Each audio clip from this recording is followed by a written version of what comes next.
السلام عليكم ورحمة الله وبركاته. وعليكم السلام.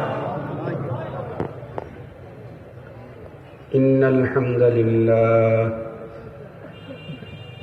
نحمده ونستعينه ونستغفره ونؤمن به ونتوكل عليه ونعوذ بالله من شرور أنفسنا ومن سيئات أعمالنا. من يهده الله فلا مضل له ومن يضلله فلا هادي له. ونشهد أن لا إله إلا الله وحده لا شريك له. ونشهد أن سيدنا وسندنا وحبيبنا وشفيعنا وطبيبنا وطبيب قلوبنا وأولانا ومولانا محمدا عبده ورسوله الذي أرسله بالحق إلى الخلق بشيرا ونذيرا وداعيا إلى الله بإذنه وسراجا وقمرا منيرا. أما بعد فأعوذ بالله من الشيطان الرجيم. بسم الله الرحمن الرحيم. إن الذين آمنوا وعملوا الصالحات كانت لهم جنات الفردوس نزلا. صدق الله مولانا العظيم. اللهم صل على سيدنا مولانا محمد وعلى آله وأصحابه وبارك وسلم. اللهم صل على سيدنا محمد النبي الأمي وعلى آله وسلم تسليما. يا رب صل وسلم دائما أبدا على حبيبك خير الخلق كلهم. معزز محترم অধ্যকার ময়মনসিংহের ঐতিহ্যবাহী খালেস দ্বীনি বিদ্যাপীঠ জামিয়া ফয়জুর রহমান রহমতুল্লাহ আলাইহের ইন্তেজামে আয়োজিত সালানা ইসলামী সম্মেলনের শ্রদ্ধাভাজন সম্মানিত সভাপতি মুআজ্জাজ হযরত বুজুর্গ উলামায়ে কেরাম, বিভিন্ন দ্বীনি মাদারিস থেকে আগত আজিজ তালাবা, বিভিন্ন অঞ্চল থেকে, দেশের বিভিন্ন প্রান্ত থেকে সমাগত সম্মানিত সুধী, সর্বপ্রথম আল্লাহ পাকের দরবারে আলিশান লাখো কোটি শুকর যে মহান রব্বুল ইজ্জাত আমাদের হায়াতকে দীর্ঘায়িত করে আজকের এই মুহূর্ত পর্যন্ত সুস্থ সবল রেখে, দুনিয়ার হাজারো ব্যস্ততাকে পিছনে ফেলে রেখে দ্বীনের নিসবতে কোরআনে পাকের মুহাব্বতে জান্নাতি আয়োজনে সাম্প্রতিক সময়ের শ্রেষ্ঠ মানুষ উলামায়ে কেরামের সান্নিধ্যে আমাদের হায়াতের কিছু সময় ব্যয় করার সুযোগ দিলেন, সে মহান মহিয়ান সত্তার দরবারে আমরা সকলেই শুকরগুজার হচ্ছি। জবান খুলে ভক্তি সহকারে মুহাব্বত নিয়ে দিল থেকে আবেগ ভরে উচ্চ কণ্ঠে সকলেই পড়ে নেই আলহামদুলিল্লাহ। সম্মানিত উপস্থিতি, আমি কোরআনে কারীমের অতি অল্প কিছু অংশ তিলাওয়াত করেছি। তিলাওয়াতকৃত অংশটাকে সামনে নিয়েই আজকে আমার আলোচনা ইনশাআল্লাহ।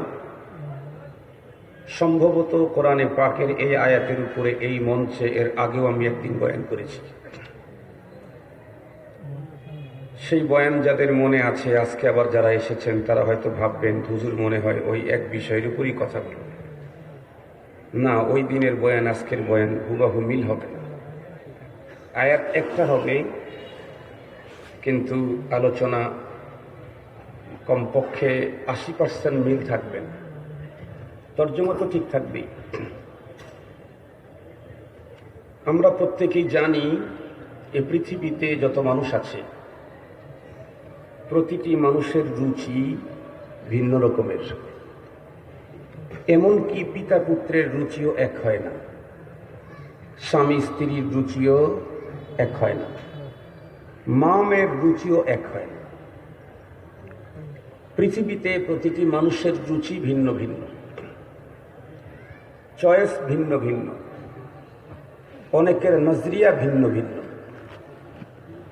কিন্তু একটা বিষয় তামাম পৃথিবীর মানুষ একমত। একটা বিষয়, একটা ফ্যামিলি না, একটা দেশ না, তামাম পৃথিবীর সকল মানুষগুলি একটা বিষয় একমত, সেটি হচ্ছে মানুষ মরণশীল। কথা বলেন। এ বিষয়ে আজ পর্যন্ত কেউ কাউকে দ্বিমত পোষণ করতে দেখেছেন? নাস্তিক বলেন, আস্তিক বলেন, স্রষ্টাকে যে স্বীকার করে আর অস্বীকার করে, কিন্তু মৃত্যুকে অস্বীকার করার মতো মানুষ পৃথিবীতে ওয়ান পিসও নেই। এ বিষয়ে তামাম পৃথিবীর মানুষ একমত, মানুষ মরণশীল। তো আমাদেরকে মরতে হবে। আমাদের মৃত্যু যেমন নিশ্চিত, কখন আসবে এটা চূড়ান্ত অনিশ্চিত। কখন আসবে? কালকে, এখন, তখন, 2 বছর পর, 2 ঘন্টা পর, 2 মিনিট পর, কিচ্ছু জানা নাই।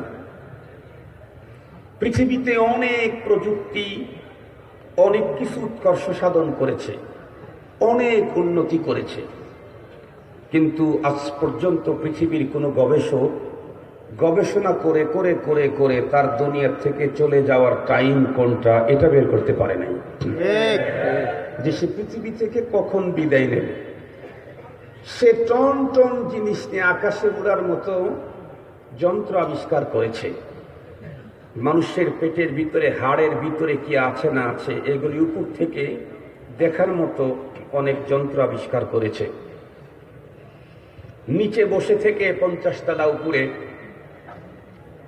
ক্যামেরাকে পাঠাইয়া দিয়ে সেইখানে কে কোন অবস্থায় আছে এটা উদ্ধার করার মতো ক্যামেরা আবিষ্কার করেছে। কিন্তু ওই লোক নিজে কবে পৃথিবী ছেড়ে চলে যেতে হবে এই খবরটা আজ পর্যন্ত নিতে পারে নাই, এটা সম্ভাবনাও নাই। যেতে হবে নিশ্চিত, কবে জানি না। আমরা যারা মুসলমান তাওহীদবাদী, আমরা কেবলমাত্র মৃত্যুকে স্বীকার করি এমনটি না, বরং আমরা এটা বিশ্বাস করি যে ক্ষণস্থায়ী 70, 80, 100, 200 বছরের এ জীবন এটা আমার মূল জীবন না, বরং মৃত্যুর পরে যে জীবন শুরু হবে ওইটাই আমার মূল জীবন। এটা হলো ওই পরবর্তী মূল জীবনের মোকাদ্দমা, এ ক্ষণস্থায়ী 70, 80, 100 বছরের জীবন। মৃত্যুকে আমরা তাওহীদবাদী মানুষ মৃত্যুকে কখনো জীবনের সমাপ্তি মনে করে না, জীবনের সূচনা মনে করে, মূল জীবনের সূচনা। কবি বলেন, মৌত কো সমঝা হ্যায় গাফিল ইখতিতামে জিন্দেগি, মৌত কো সমঝা হ্যায় গাফিল ইখতিতামে জিন্দেগি, দর হकीकत মৌত তেরে ইবতিদায়ে জিন্দেগি, दर हकीकत मौत तेरे इब्तिदाए जिंदगी, जिंदगी है अज़बराए बंदगी, जिंदगी है अज़बराए बंदगी, जिंदगी बे बंदगी शर्मंदगी, जिंदगी बे बंदगी शर्मंदगी, ऐश इशरत के लिए दुनिया नहीं, याद रख तू बंदा है मेहमान नहीं, याद रख तू बंदा है मेहमान नहीं, ये चमन सहरा भी होगा ये खबर बुलबुल को दो, ये चमन सहरा भी होगा ये खबर बुलबुल को दो, ताकि अपनी जिंदगी को सोच कर कुर्बा करे, ताकि अपनी जिंदगी को सोच कर कुर्बा करे। কথা তো একটাই, এই পৃথিবীর ৮০, ৯০, ১০০ বছরের হায়াত এটা আমার মূল হায়াত না, বরং আমার মূল জীবন শুরু হবে আমার মরণের পর থেকে। মৃত্যু আমার জীবনের সমাপ্তি না, মৃত্যু আমার মূল জীবনের সূচনা মাত্র। এ কারণেই আমাদের হযরত উলামায়ে কেরাম বলেন, ক্ষণস্থায়ী এই জীবনের সার্থকতা এটা কোনো মূল সার্থকতা না, ক্ষণস্থায়ী এই জীবনের ব্যর্থতা এটাও কোনো মূল ব্যর্থতা না। মূল ব্যর্থতা সার্থকতা হলো পরক পারের চিরস্থায়ী জীবনের সার্থকতা আর ব্যর্থতা। ক্ষণস্থায়ী এই জীবনে একজন মানুষ কোনো কিছুই পেল না, না সম্পদ পেল, না সম্মান পেল, না চেয়ার পেল, না পাওয়ার পেল, না কোনো ঘর বাড়ি, না কোনো জায়গা জায়দাদ, কোনো কিছুর সে অধিকারী হলো, কিচ্ছু পায় নাই। কিন্তু এ লোকটা যদি পরপারের জীবনে নাজাত পেয়ে যায়, পরপারের জীবনে যদি মুক্তির ব্যবস্থা করতে পারে, তাহলে প্রকৃত সফল এ ব্যক্তি। আর একজন মানুষ পৃথিবীর সব কিছু পেল, সবচেয়ে বড় ক্ষমতা তার হাতে, সবচেয়ে বড় সম্পদ তার, সবচেয়ে বড় জনপ্রিয় সে, সবচেয়ে বড় শিক্ষাগত যোগ্যতা তার, সবচেয়ে উন্নত বডি ফিটনেস তার, সবচেয়ে বড় সুন্দর স্কিনের অধিকারী সে, সবচেয়ে বড় মনোমুগ্ধকর চিত্তাকর্ষক কণ্ঠের অধিকারী সে, সব দিক থেকে সে উন্নত ওয়ার্ল্ড স্কয়ার।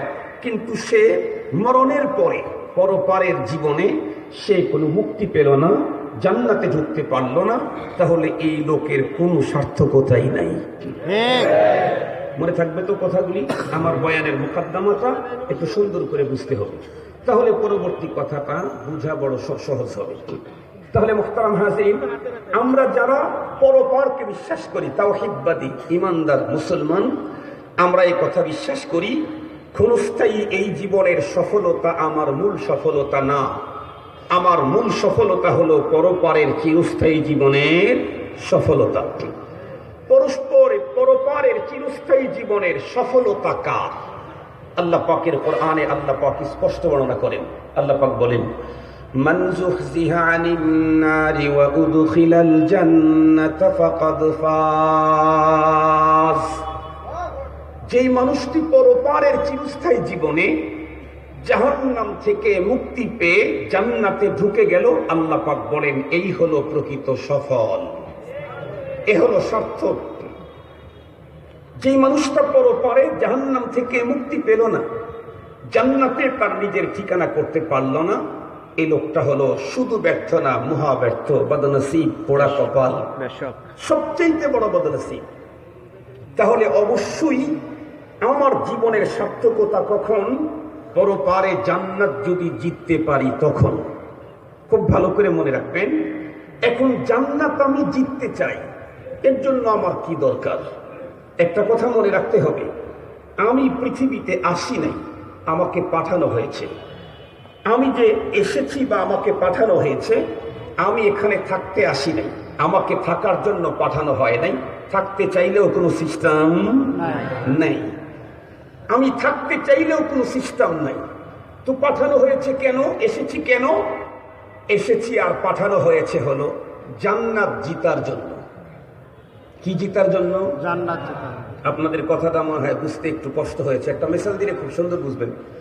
আমাদের দেশে অনেক সময় বিদেশ থেকে খেলোয়াড়রা আসে, কখনো ফ্রান্সের, কখনো জাপানের, কখনো জার্মানের, কখনো ইংল্যান্ডের, বিভিন্ন দেশের খেলোয়াড়রা আমাদের দেশে আসে।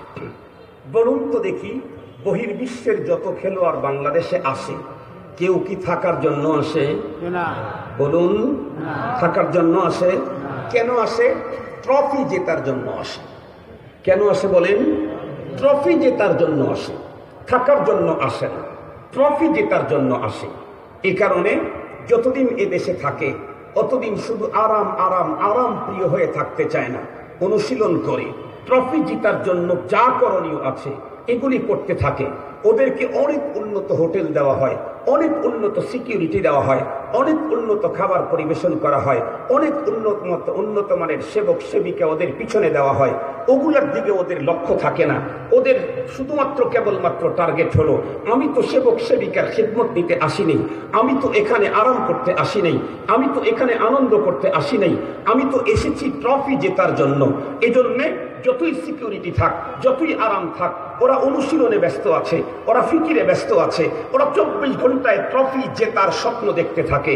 আল্লাহ পাক আমাকে পাঠিয়েছেন, আমি পৃথিবীতে এসেছি থাকার জন্য আসি নাই, থাকতে চাইলেও কোনো পদ্ধতি নাই, এসেছি আল্লাহ পাকের জান্নাত জেতার জন্য। খেলোয়াড়রা আমার দেশে এসেছে ট্রফি জেতার জন্য, আমি পৃথিবীতে এসেছি থাকার জন্য না, জান্নাত জেতার জন্য। মুহতারাম হাজিরিন, কথাগুলি একটু ভালো করে বোঝার জন্য চেষ্টা করবেন।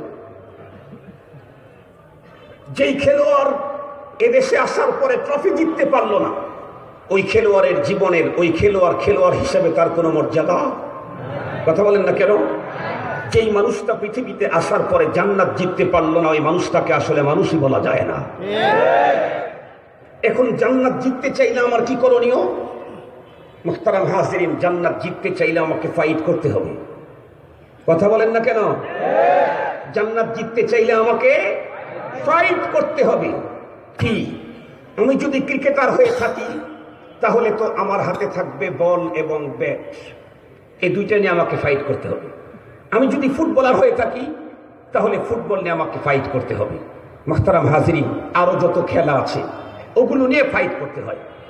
আমি এসেছি জান্নাত জিতার জন্য, জান্নাত জিততে চাইলে আমাকেও ফাইট করতে হবে। কি নিয়ে ফাইট করতে হবে? ঈমান হেফাজতের আন্দোলন নিয়ে ফাইট করতে হবে। আমি এখানে যেহেতু ক্রিকেট খেলতে আসি নাই যে আমার ব্যাট আর বল নিয়ে ফাইট করতে হবে, আমি যেহেতু ফুটবলার না, এই যে আমাকে ফুটবল নিয়ে ফাইট করতে হবে। আমাকে যেহেতু জান্নাত জিততে চাইলে আমাকে ফাইট করতে হবে, সেই ফাইটটা হবে হলো ঈমান হেফাজতের, আমল হেফাজতের। আমি আমার জীবন দিতে পারি, ঈমান দিতে পারি না।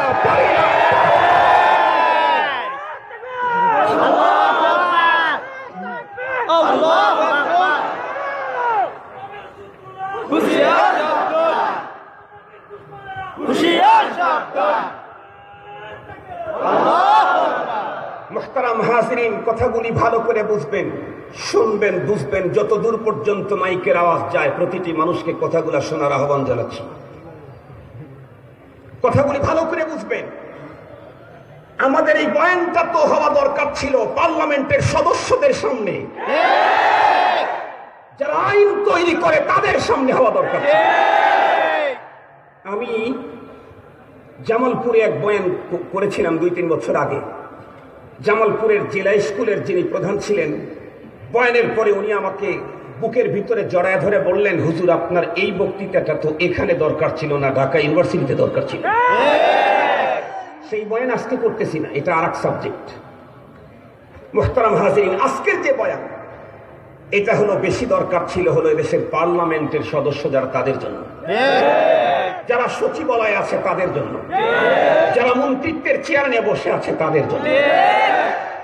তারপরেও যেহেতু তারা এখানে আসতে পারে নাই, আমরা তাদের পর্যন্ত যেতে পারি নাই, আসাইউ মিন্না, আমরা এখান থেকে ছেড়ে দিলাম, মালিক ইচ্ছা করলে সেই পর্যন্ত পৌঁছাইতে পারে।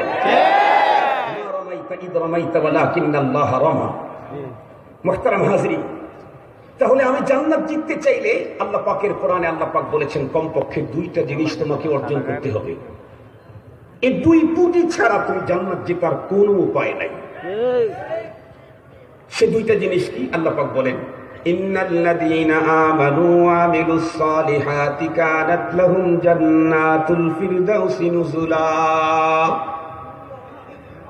আল্লাহ পাক বলেন, যারা ঈমান আনলো, নেক আমল করলো, তাদেরকে মেহমানদারি করা হবে শেরাটন, সোনারগাঁ, রেডিসন, লা মেরিডিয়ান, এদেশে আর বিদেশে 5 স্টার 7 স্টার, আরো কোনো উন্নত স্টার না।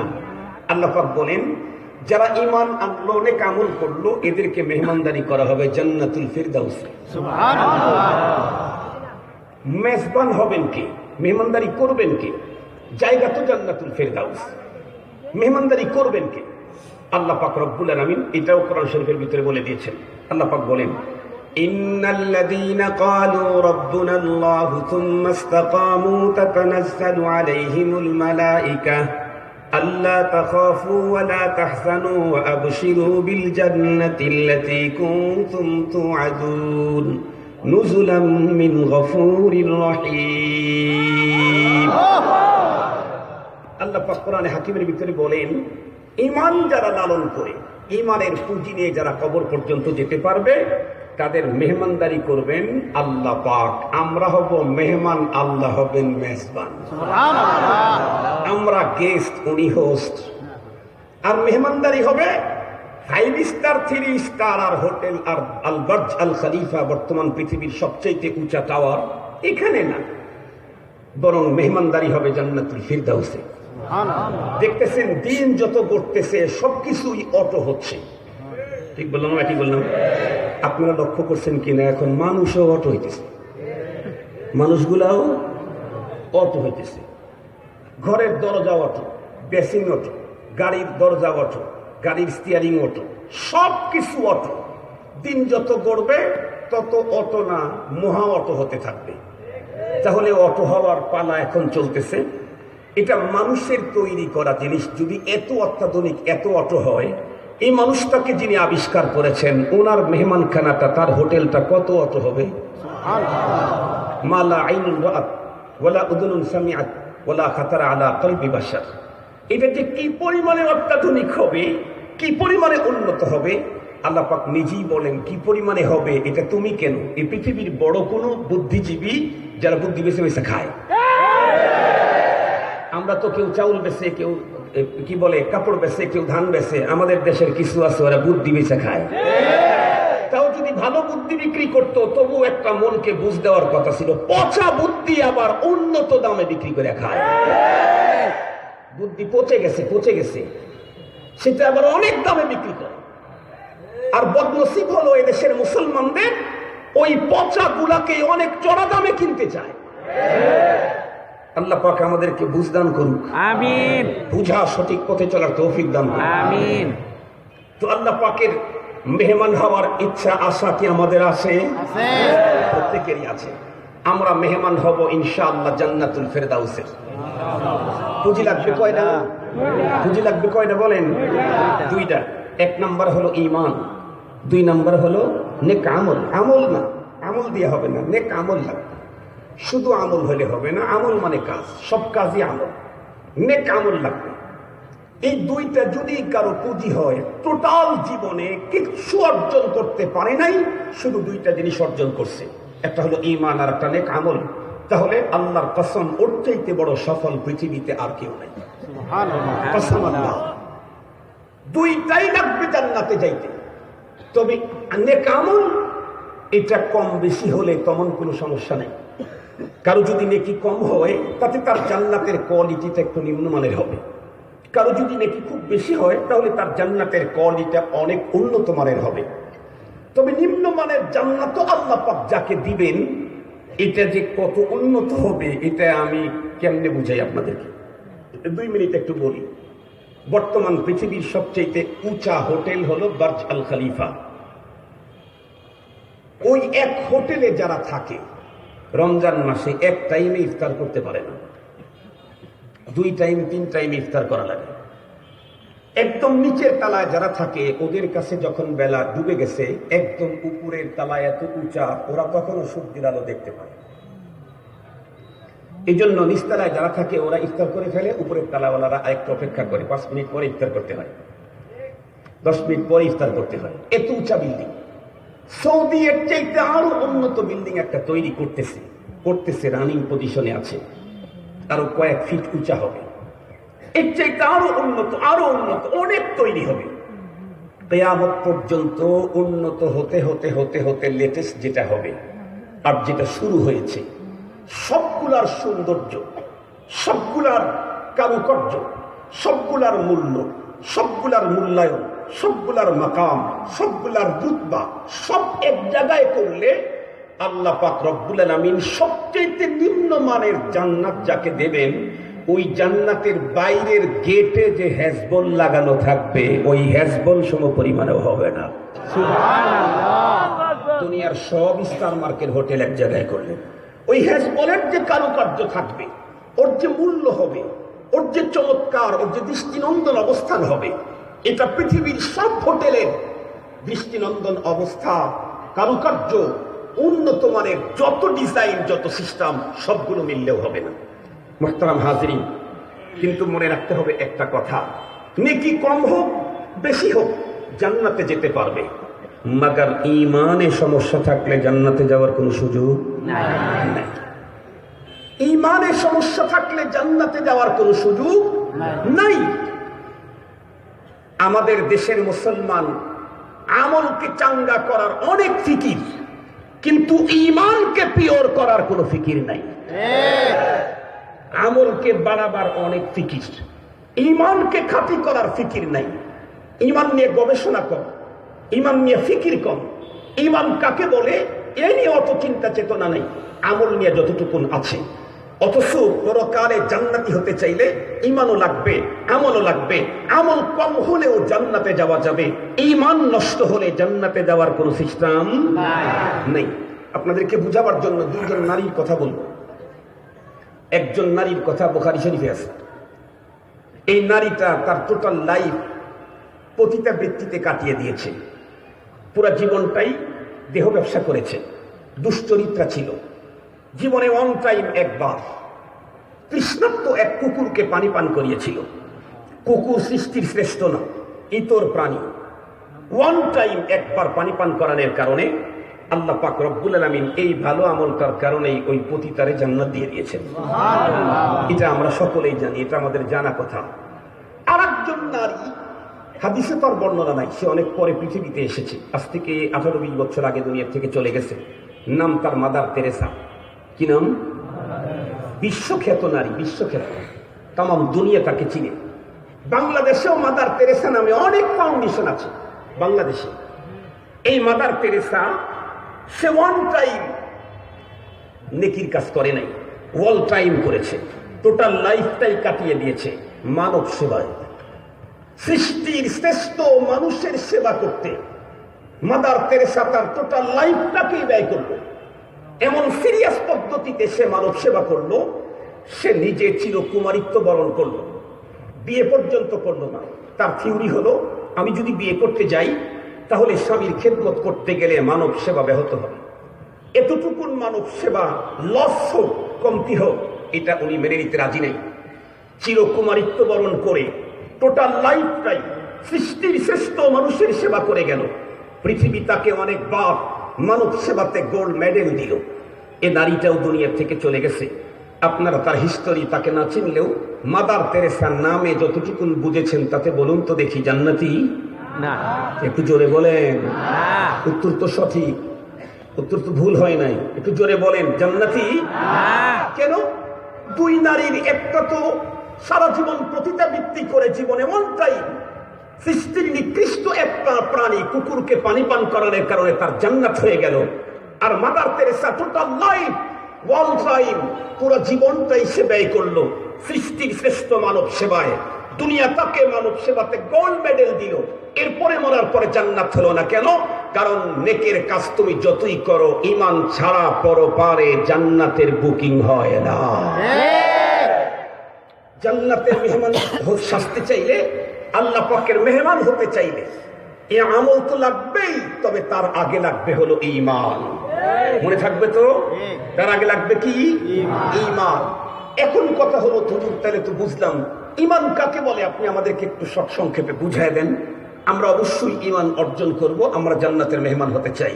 মুহতারাম হাজিরিন, একদম সংক্ষেপে যদি বলি ঈমান কাকে বলে এক শব্দে, তাহলে হলো কোরআনুল কারীমের বিসমিল্লাহর বা থেকে সূরা নাসের সিন পর্যন্ত টোটালটার উপরে পূর্ণ আস্থার অবিচল বিশ্বাস স্থাপন করার নাম হলো ঈমান।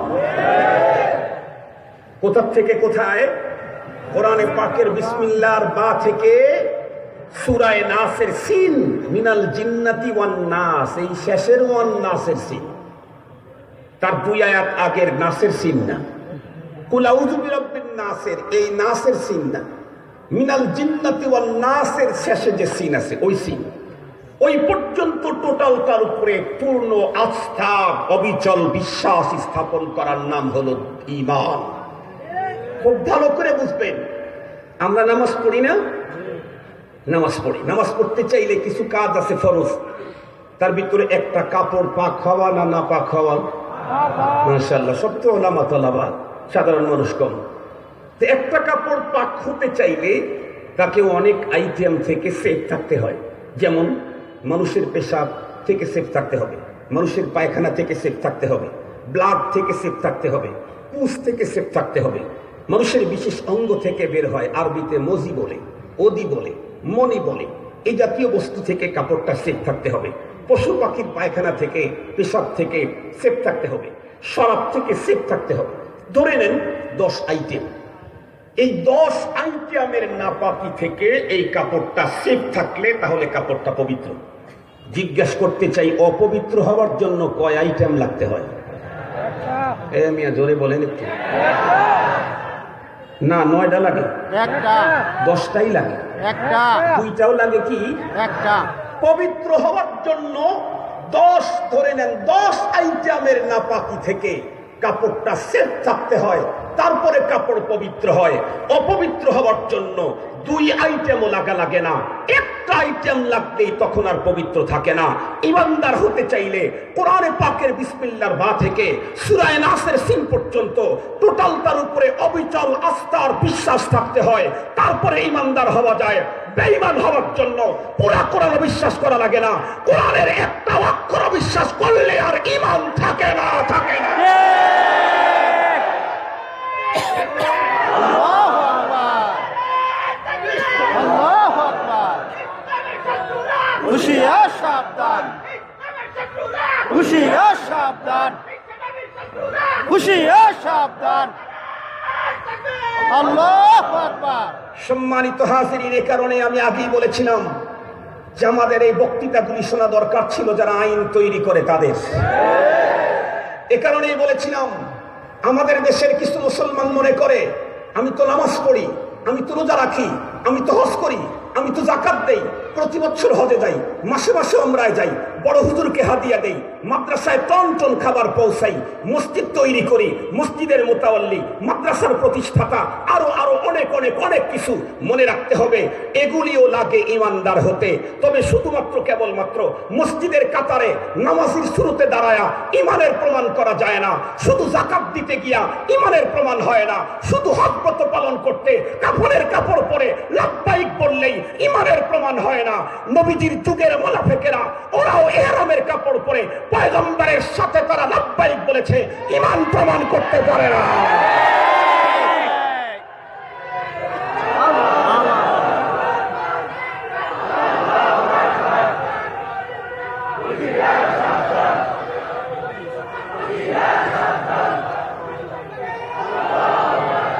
সম্মানিত হাজিরিন, এই বয়ান শুধু ওয়াজ না, এটা হলো আমার জীবনের এক মহামূল্যবান জীবন চলার প্রেসক্রিপশন, আমার ঈমান রক্ষার জটিল প্রেসক্রিপশন। এটাতে আমাকেও চলতে হবে, আপনাকেও চলতে হবে। এজন্য দিলের মধ্যে রাখি, উসি আউয়ালান নাফসি ওয়া ইয়াকুম। আমি শুধু আপনাদেরকে ওয়াজ করতেছি না, আমি প্রথম ওয়াজ করতেছি, আমি আমাকে আপনাদেরকে ওয়াজ করতেছি। যতদূর পর্যন্ত আওয়াজ যায় মনে রাখতে হবে, শুধুমাত্র কেবলমাত্র মসজিদে জামাতে শামিল হয়ে আল্লাহু আকবার বলে নামাজের কাতারে দাঁড়াইলেই ইমানের প্রমাণ হয় না। ইমানের প্রমাণ হয়েছে কখন? নামাজের কাতারে মুমিন মুনাফিক একই কাতারে, নামাজের কাতারে মুমিন মুনাফিক একই সঙ্গে, যাকাত দেওয়ার সময় একই সঙ্গে, হজ করার সময়, তালবিয়া পড়ার সময় একই সঙ্গে, নফল ইবাদত করার সময় একই সঙ্গে, জিকির করার সময় একই সঙ্গে।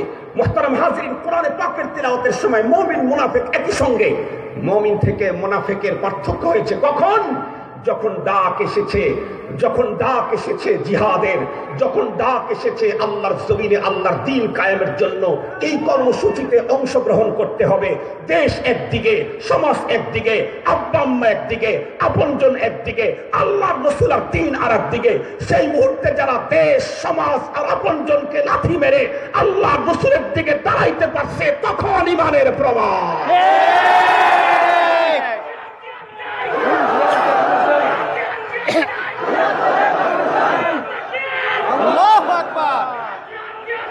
জিহাদ করে বাঁচতে চাই। আল্লাহু আকবার। সম্মানিত হাজিরিন, আরো অনেক দূরে যেতে হবে আমাদেরকে কথাটা 100% বুঝার জন্য, যাতে 100% কথাটা আমার অন্তরের ভিতরে মুস্তাহকাম মজবুতির সাথে বসে পড়ে, যাতে পৃথিবীর কোনো ধাক্কার, কোনো তুফান আর কোনো সাইক্লোন আমার অন্তর থেকে ঈমানকে সরাইতে না পারে। এই জন্য আরো কিছু কথা আছে, সময় নির্ধারিত। এই জন্য স্লোগান একটু কম দিলে ভালো হবে। স্লোগান দিবেন, অবশ্যই দিবেন। কেন স্লোগান দিবেন না? কারণ আমাদের দেখলে অনেকের তেমন কিছু মনে হয় না, কিন্তু নারায়ে তাকবীরের আওয়াজ শুনলে ওদের কলিজায় সাইক্লোন তৈরি হয়। কিন্তু স্লোগান তো আসবেই। একটু একটু একটু পরে দেন, একটু শক্তিগুলা রিজার্ভে রাখেন, পরে দেন ইনশাআল্লাহ। ওর চেয়ে তার বড় স্লোগান দেওয়ার সময় আসবে ইনশাআল্লাহ। মুহতারাম হাজিরিন, তো বলতেছিলাম ইমানদার হতে কতটুকুন মানতে হয় কোরআনের কথা বলেন। ইমানদার হইতে কোরআনের কতটুকুন মানতে হয়? বিসমিল্লাহর বা থেকে মিনাল জিন্নাতি ওয়ান নাস, সূরা নাসের শেষের সিন পর্যন্ত। বেঈমান হইতে কতটুকুন অস্বীকার করা লাগে? মনে থাকবে তো? একটাই, একটা বিধান, একটা ফর্মুলা, কোরআনে পাকের একটা শব্দ অবিশ্বাস করলেই কাফের হয়ে যায়। মুহতারাম হাজিরিন, এজন্যই তো তামাম পৃথিবীর সমস্ত উলামায়ে কেরামের ঐক্যমতের ফতোয়া, তামাম পৃথিবীর সমস্ত উলামায়ে কেরামের ঐক্যমতের ফতোয়া, কাফের কাফের কাদিয়ানি কাফের। কাদিয়ানি কাফের হলো কেমনে? ওরা তো কোরআন মানে, ও তো কোরআন পড়ে, ও তো আমার রসুলকেও মানে, আমার রসুলকে শ্রেষ্ঠ রসুলও মানে, কিন্তু শুধু কোরআনে পাকের একটা আয়াতের শেষের দিকে দুইটা শব্দ মানে না। মা কানা মুহাম্মাদুন আবা আহাদিম মির রিজালিকুম ওয়ালাকিন রাসূলুল্লাহ, এ পর্যন্ত মানে। ওয়া খাতামান নাবিয়্যিন, এইটুক মানে না। পুরা কোরআন মানে, এ আয়াত মানে, শুধু খাতামান নাবিয়্যিন শব্দটা মানে না।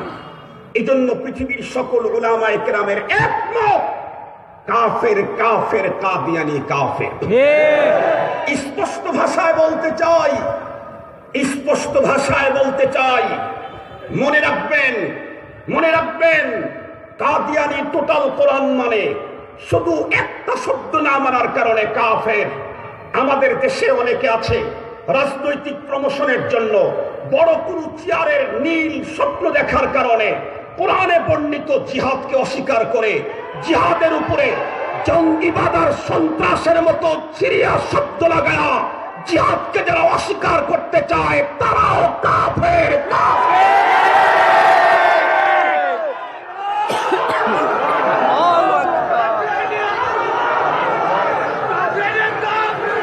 মুহতারাম হাজিরিন, মুহতারাম হাজিরিন, কথা শুনেন। আমার তো নেশাব পূরণ করতে হবে। বয়ানের নেশাব আছে না ভাই? বয়ানের তো একটা নেশাব আছে, নেশাবটা তো পূরণ করতে হবে। ভালো করে শুনেন। আর একজন মানুষ নামাজ পড়ে, রোজা রাখে, আলহামদুলিল্লাহ, হাতের ভিতরে সবসময় তসবিহ থাকে। এখন তো তসবিহ অটো চলে, বলছি না সব অটো। অনেক লোককেই দেখি তসবিহ পড়তে পড়তে আর একজন লোক সামনে আসছে, সালাম কালাম দেয়া কথা বলতেছে তার সাথে রীতিমতো, কিন্তু অটোপথ দিতে সাবহা চলতেছে। এরকম তসবিহ পড়নেওয়ালা দেখেন নেই আপনারা? সব অটো হয়ে গেছে। তসবিহ এখন অটো চলে, গল্প করে তসবিহ চলে, গল্প করে। তো একজন মানুষ তসবিহ পড়ে, আলহামদুলিল্লাহ তাহাজ্জুদ পড়ে, আলহামদুলিল্লাহ আওয়াবিন পড়ে, আলহামদুলিল্লাহ ইশরাক পড়ে, আল্লাহ পাকের মেহেরবানিতে নামাজ পড়ে এখানে দাগও হয়ে গেছে। কিন্তু পর্দার কথা বললে কি বলে? মোল্লারা নারীদেরকে 1500 বছর পিছিয়ে দিতে চায়, নারীদেরকে ঘরের চার দেয়ালের মধ্যে আবদ্ধ করে রাখতে চায়। আমরা যখন কোরআনের পর্দার কথা কি মোল্লা বলছে না আল্লাহ বলছেন? আল্লাহ বলছেন। কথা বলেন না কেন? আল্লাহ বললেন কারনা ফি বুয়ুতিকুন্না, আল্লাহ বললেন কারনা ফি বুয়ুতিকুন্না, নারীরা থাকবে তাদের ঘরের ভিতরে, এরিয়ার ভিতরে।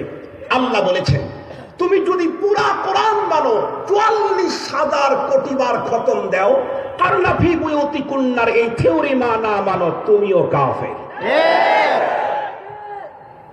তোমারও ঈমান নেই। এখানে অনেক মুফতি আছে, জিজ্ঞেস করেন আমার ফতোয়া সহি না গলত। কোরআনে পাকের পর্দার বিধানকে যদি কেউ অস্বীকার করে কাফের। পর্দা না মানলে কাফের হয় না, আবার ভুল বুঝেন না। জিহাদ না করলে কেউ কাফের হয়, জিহাদ অস্বীকার করলে ঈমান থাকে না। পর্দা না করলে কেউ কাফের হয় না, পর্দাকে অস্বীকার করলে ঈমান থাকে না। মুহতারাম হাজিরিন, তাহলে আমাকে অবশ্যই খুব সিরিয়াসলি মাথার মধ্যে নিতে হবে, কোরআনে পাকের যত বিধান আছে সব বিধান কোন রকমের চিন্তা গবেষণা থিসিস ছাড়া আমাকে মনে প্রাণে 100-তে 100 পূর্ণ আস্থা আর বিশ্বাস রাখলেই আমি, কথা বলেন, আমি ঈমানদার। আল্লাহ পাক কোরআনে পাকের উপরে পূর্ণ আস্থা বিশ্বাস স্থাপনে আমাদেরকে ধন্য করুন, আমিন। এখন আমি আপনাদেরকে জিজ্ঞেস করতে চাই, কোরআনে তো অনেক কিছু আছে, তার মধ্যে একটা জিনিস এমনও আছে কোরআনে পাকে আল্লাহ পাক রব্বুল আলামিন ঈমানদারদের কন্ডিশন কেমন হয় এটা জায়গা জায়গায় বর্ণনা করেছেন। তার ভিতরে এক জায়গায় আল্লাহ তাআলা বলেন, আন-নাবিয়্যু আওলা বিল মুমিনিনা মিন আনফুসিহিম ওয়া আজওয়াজুহু উম্মাহাতুহুম। এটা কি মনে হইতেছে কোরআন শরীফ না হাদিস শরীফ?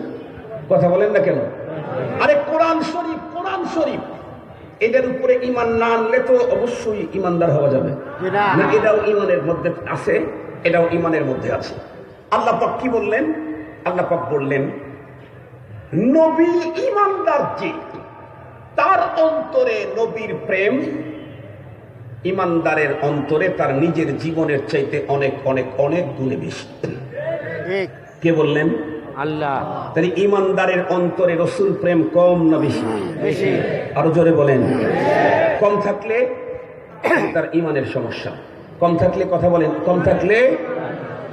আচ্ছা, রাসূলের প্রেম তো ঈমানদারের অন্তরে তাদের জীবনের চাইতে বেশি, আল্লাহ প্রেম কি কম? না। ওয়াল্লাযীনা আমানু আশাদ্দু হুব্বান লিল্লাহ। আল্লাহ পাক বলেন, ঈমানদার ও তো পৃথিবীর সবচাইতে সর্বাধিক মহব্বত করে আল্লাহকে, আল্লাহর পরেই মহব্বত করে রাসূলকে। মুহতারাম হাজিরিন, তাহলে এখন আমি আর আপনি আমার সাথে আমি একটু ফিকির করি, দেখি তো আমার অন্তরে রাসূল প্রেম কতটুকুন আছে। দেখলেই তো বোঝা যায় আমার ঈমানের কি কন্ডিশন। আল্লাহ তো বলেই দিলেন, ঈমানদারের অন্তরে তার নিজের জীবনের চাইতে রাসূল প্রেম কম হতে হয়, বেশি হতে হয়? বেশি হতে হয়। যদি কম হয়, আল্লাহ পাক তাও বলেছেন, قل إن كان آباؤكم وأبناؤكم وإخوانكم وأزواجكم وعشيرتكم وأموال اقترفتموها وتجارة تخشون كسادها ومساكن ترضونها أحب إليكم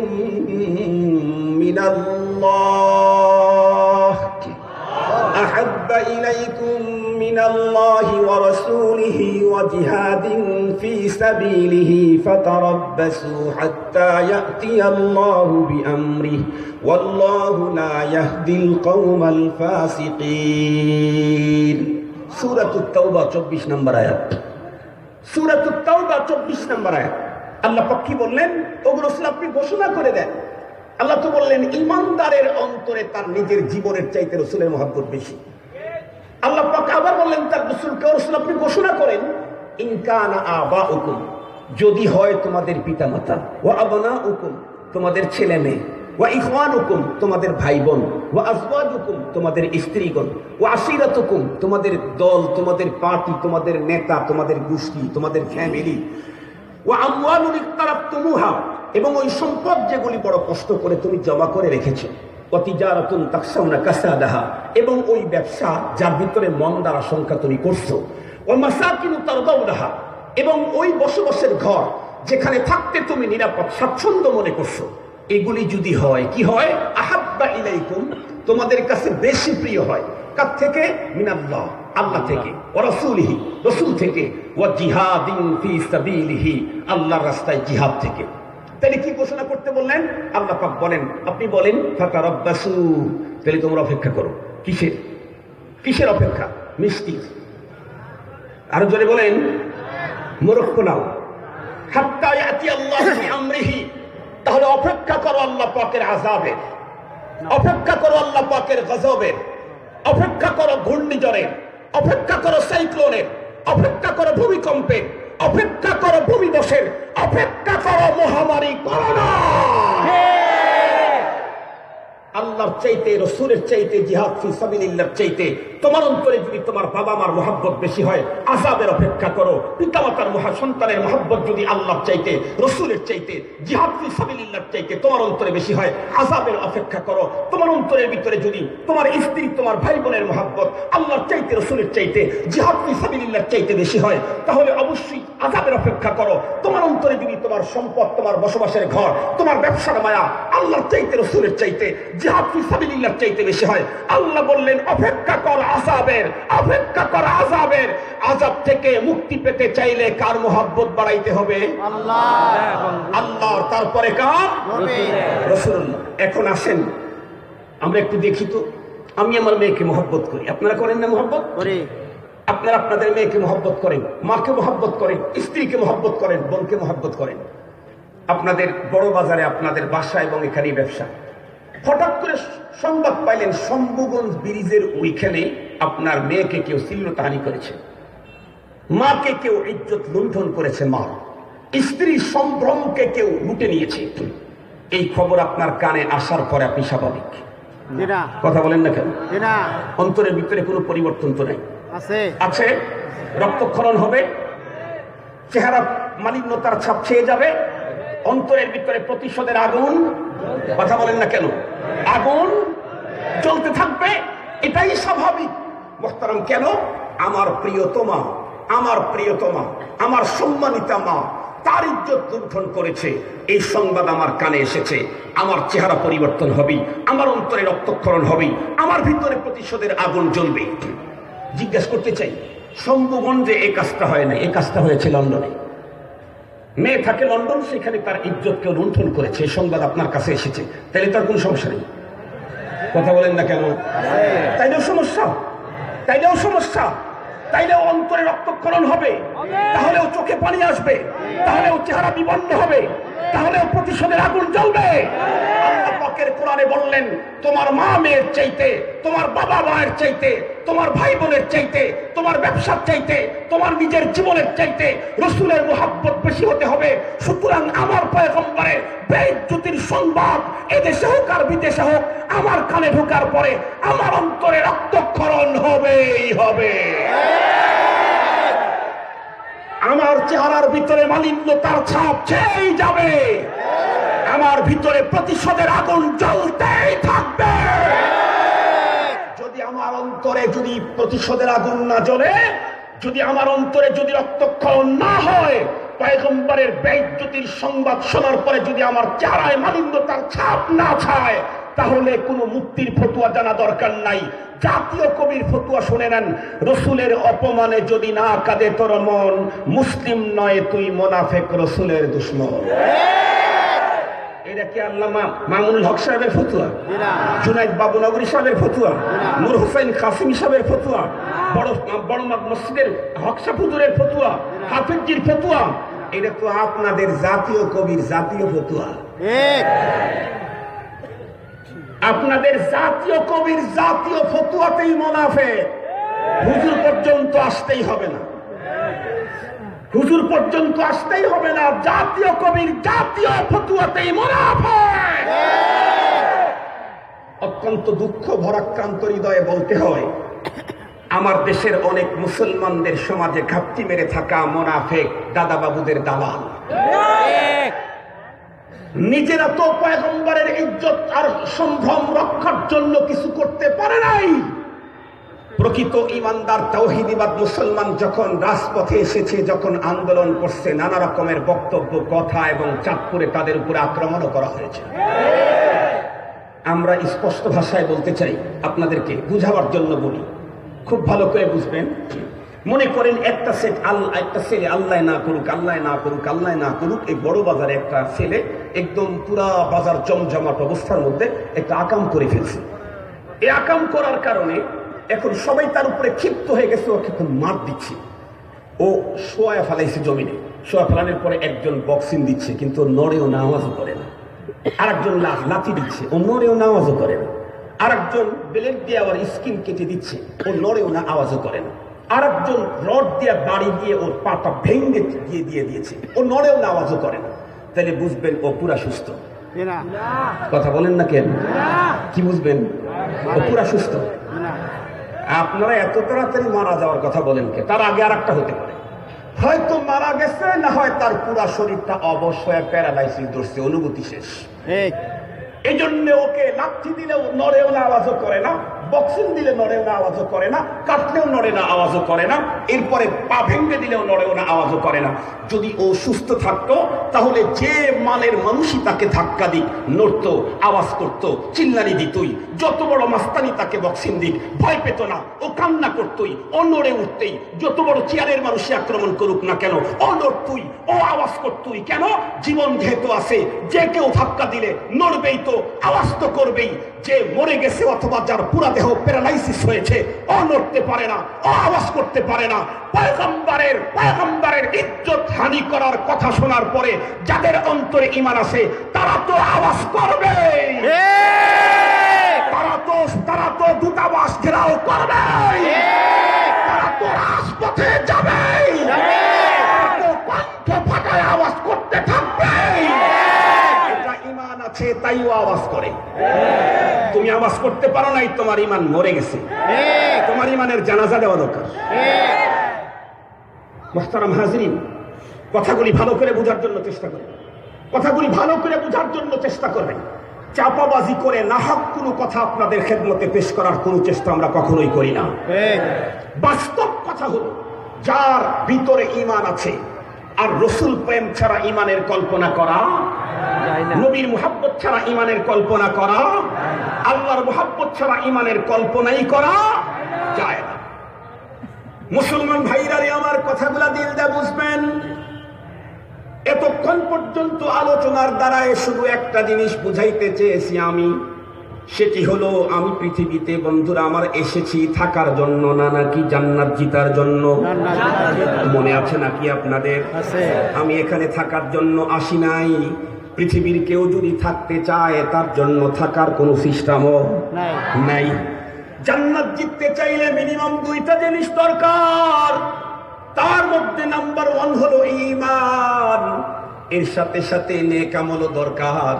নেকি যদি আমার কম হয় তাতে কোনো সমস্যা নাই, কিন্তু ঈমান যদি আমার নষ্ট হয় তাহলে এ বন্ধুরা আমার পরপারে এর কোনো সমাধান নাই। আর একটু জোরে বলেন নাই। ঈমান পরিপূর্ণ হওয়ার জন্য যে জিনিসগুলি লাগে তার ভিতরে একটা লাগে আল্লাহর মুহাব্বত, রাসূলুল্লাহর মুহাব্বত। রাসূলুল্লাহর মুহাব্বত, আল্লাহর মুহাব্বত কি পরিমাণে থাকতে হয়?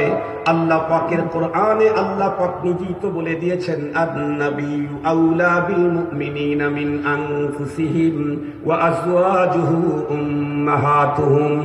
আল্লাহ পাক আরো বলে দিয়েছেন, ওয়াল্লাযীনা আমানু আশাদ্দু হুব্বান লিল্লাহ। এই জন্যই তো পৃথিবীর কোন ইমানদার, আপনি বন্ধুরা আমার উপরে আক্রমণ করলেন, আমি ক্ষমা করে দিতে পারি, ছাড় দিতে পারি। আমার সন্তান অথবা সম্পদ অথবা সম্মান নষ্ট করলেন, আমি আপনাকে ছাড় দিতে পারি, ক্ষমা করে দিতে পারি। কিন্তু কসম আল্লাহর, আমার প্রাণাধিক প্রিয় আমার রব আর রাসূলুল্লাহর উপরে কখনো আক্রমণ করবেন না, আমি কখনোই ক্ষমা করতে পারবো না, পারি না। বিষয়টাকে সুন্দর করে বুঝাবার জন্য বিশ্বনবীর সাহাবীদের ভিতরে সবচেয়ে বড় দামি যেই সাহাবী সম্পর্কে পয়গম্বর तमाम পৃথিবীর মানুষের সামনে ওপেন ঘোষণা করে দিয়েছেন, যেই ঘোষণাটি প্রতিটি জুমায় तमाम দুনিয়ার অধিকাংশ মসজিদের ভিতরে খতিব সাহেব দ্বিতীয় খুতবার ভিতরে পয়গম্বরের ঘোষণাটা আপনাদেরকে শোনায় দেন। আমার মনে হয় আজকের জুমার নামাজে যারা অংশগ্রহণ করেছেন তারাও পয়গম্বরের ওই ঘোষণা শুনেছেন। আল্লাহর পয়গম্বর তার সাহাবী সম্পর্কে বলেন, আরহামু উম্মতি বিউম্মতি আবু বকর ওয়া আশাদ্দুহুম ফি আমরিল্লাহি উমর ওয়া আসদাকুহুম হায়াআন উসমান ওয়া আকদাহুম আলী ওয়া ফাতিমাতু সাইয়্যিদাতু নিসাই আহলিল জান্নাহ। আল্লাহর পয়গম্বর তার বিশিষ্ট সাহাবীদের নাম ধরে ধরে তাদের যে কি পরিমাণে মর্যাদার দাম আল্লাহর পয়গম্বর তার জবানে মুবারকে বলে গিয়েছেন। সর্বপ্রথম যার নামটাকে উল্লেখ করেছেন উনি হলেন পৃথিবীর উম্মতের মধ্যে সবচাইতে সেরা মানুষ, আবু বকর সিদ্দিক রাদিয়াল্লাহু তাআলা আনহু তার ব্যাপারে পয়গম্বর কি বললেন? নবীজি বললেন, আরহামু উম্মতি বি উম্মতি আবু বকর, আমার উম্মতের মধ্যে সবচেয়ে আরহাম, সর্বাধিক দয়াওয়ালা, সবচেয়ে মায়াওয়ালা, সবচেয়ে বেশি রাকিকুল কলব হলেন আবু বকর সিদ্দিক রাদিয়াল্লাহু তাআলা আনহু। মুসলমান খুব ভালো করে কথাটা বুঝবেন। এই পৃথিবীতে কিয়ামত পর্যন্ত পয়গম্বরের যত উম্মত আসবে, সিদ্দিক আকবরের চাইতে আরো নরম দিলওয়ালা কোন উম্মত দুনিয়াতে আসতে পারে আমরা বিশ্বাস করি না। এই সিদ্দিক আকবর রাদিয়াল্লাহু তাআলা আনহু একদিন ইহুদিদের বন্ধুরা আমার পাঠশালার ভিতরে গেলেন কোনো এক কাজে। যাওয়ার পরে দেখলেন সেই পাঠশালার সবচেয়ে বন্ধুরা আমার ওই অঞ্চলের সবচেয়ে বড় ইহুদি বড় আলেম, তার নাম হলো ফিনহাস। তার চতুর্দিকে বন্ধুরা আমার তার শত শত বক্তবিন্দুরা জমা হয়ে আছে। এই ইহুদি বড় আলেম তাদের বক্তবিন্দুদেরকে বিভিন্ন বিষয়ে বন্ধুরা আমার তাদেরকে কমিটমেন্ট করতেছেন। সিদ্দিক আকবর একদম কাছে গিয়া বললেন, ভাই ফিনহাস, আমি তোমাকে একটা কথা বলতে চাই, কি আমি তোমাকে আহ্বান করি, তুমি আল্লাহ পাকের পক্ষ থেকে নাজিলকৃত মহাগ্রন্থ কোরআনের উপরে ঈমান আনো।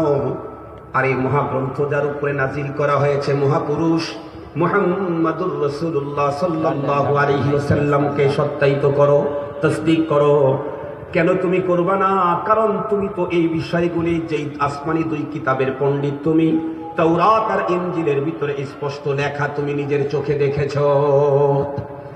খুব ভালো করে কথাগুলি বুঝবেন, 2-4 মিনিট। এক পর্যায়ে কথা বলার পর ইহুদি বড় আলেম, যদি ইহুদি আহলে কিতাব তার ভিতরে বড় আলেম, কিন্তু তার মুখ থেকে এমন একটা শব্দ বের হলো যেই জাতীয় শব্দ ইহুদি আলেম কেন সাধারণ কোন ইহুদির মুখ থেকে বের হওয়ার কথা না। কারণ ইহুদি তো আহলে কিতাব, আল্লাহ মানে শুধুমাত্র কেবলমাত্র আমার পয়গম্বরের উপরে শত্রুতা করেই ফিনহাস সিদ্দিক আকবরের সামনে এমন একটা শব্দ ব্যবহার করলো, সিদ্দিক আকবরের মতো বিশ্বের ভিতরে সবচেয়ে নরম দিলের মানুষটাও তখন চূড়ান্ত গরম হয়ে গেলেন। ওই ফিনহাস তখন সিদ্দিক আকবরকে ডেকে বলে, আবু বকর, তুমি কোন খোদার উপর ঈমান আনতে বলতেছো? কার কিতাবের উপর ঈমান আনতে বলতেছো? ওই আল্লাহর কথা বলো যে আল্লাহ এতটাই হত দরিদ্র, গরিব, ফকির, দুস্থ, অসহায়, নাউজুবিল্লাহ বলেন, যে আল্লাহ এতটাই হত দরিদ্র, গরিব, ফকির, অসহায় যে আমাদের কাছ থেকে ধার চায়। তার মানে কোরআনের ওই আয়াতের দিকে ইঙ্গিত করে বন্ধুরা আমার ক্রিটিসাইজ করছে। আল্লাহ পাক বলেন, মান যাল্লাযী ইউকরিদুল্লাহ করদান হাসানা। আবু বকর সিদ্দিকের মতো এত নরম দিলের মানুষ, তার সামনে যখন আল্লাহ সম্পর্কে এমন মন্তব্য, বাজে মন্তব্য ছোড়া হয়েছে, সিদ্দিক আকবরের মতো এত নরম মানুষটাও আর নরম থাকতে পারেন নাই। উনি তখন সিরিয়াস ভাবে বন্ধুরা আমার গরম হয়ে গেছেন। ও মুসলমান, শুধু গরম হয়েছেন তাই না, সঙ্গে সঙ্গে ইহুদির বড় আলেম ফিনহাসের গাল বরাবর কয়েকটা থাপ্পড় লাগায় দিয়েছে। রাঙ্গা চোখে আবু বকর ডেকে বলল, কমবক্ত বদনসিব গোস্তাখ, যদি তোদের মাঝে পয়গম্বরের সাথে সন্ধি চুক্তি না থাকতো তাহলে আবু বকর তোর ধর থেকে কাল্লাদাকে পৃথক করে 2 টুকরা করে দিয়ে দিত। আমরা স্পষ্ট ভাষায় বলতে চাই, কি প্রমাণ করলো? কি প্রমাণ? সিদ্দিক আকবরের চাইতে আরো নরম দিলওয়ালা মানুষ তো কিয়ামত পর্যন্ত কোনোদিন আসবে না। এরপরে আবু বকর আল্লাহ সম্পর্কে, রাসূল সম্পর্কে মন্তব্য করলে আবু বকর যদি টিকতে না পারে, হযরত ওমরের মতো মেজাজওয়ালারা কেমনে টিকবে? এজন্যই বলতে চাই, আল্লামা মামুনুল হকের মতো গর্জন দেনেওয়ালা এমনিই তো গর্জন দেয়। স্পষ্ট ভাষায় বলতে চাই, পয়গম্বরের সম্মানের উপর আক্রমণ করলে সিদ্দিক আকবরের মতো নরম গুলাও গরম হয়ে যায়।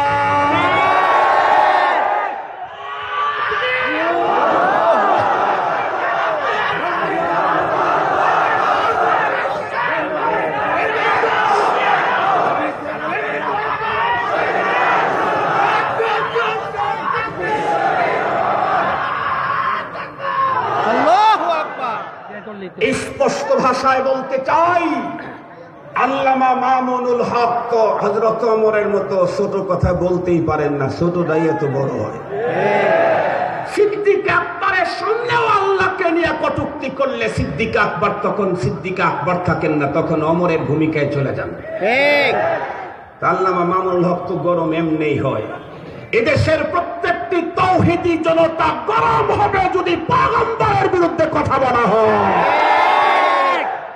সবাই তখন মামুনুল হক হয়ে যাবে। ঠিক। সবাই তখন মামুনুল হক হয়ে যাবে। ঠিক।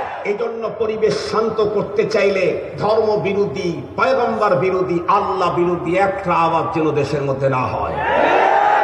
দেশের ভিতরে আওয়াজ ধরে আগেই বলেছি পৃথিবীতে বাঁচতে আসি নাই, জান্নাত জিততে এসেছি। পৃথিবীতে বাঁচতে আসি নাই, জান্নাত জিততে এসেছি। আবারও বলছি, পৃথিবীতে বাঁচতে আসি নাই, থাকতে আসি নাই, জান্নাত জিততে এসেছি। মুহতারাম হাজরিন, এটা মনে রাখতে হবে। মুহতারাম হাজরিন, ঘটনাটা কি ঘটলো পুরাটা না বললে আপনাদের মনে তৃপ্তি হবে না, এই জন্য বলেই ফেলি। বলেন। হযরতে আবু বকর সিদ্দিক রাদিয়াল্লাহু তাআলা আনহু চট দেন না। দেখবেন যারা মারামারি সহজে করে না, ওরা যদি মারামারি করে তাহলে অবস্থা একদম জটিল। এই যে আপনাদেরকে একটা ছোট গল্প শোনাই, এটা কিন্তু গল্প, আবার মনে করেন না যে কেউ যা বললেন না হুজুর একটা হাদিস বলছে, খুব সুন্দর হাদিস। এটা হাদিস না, এটা গল্প।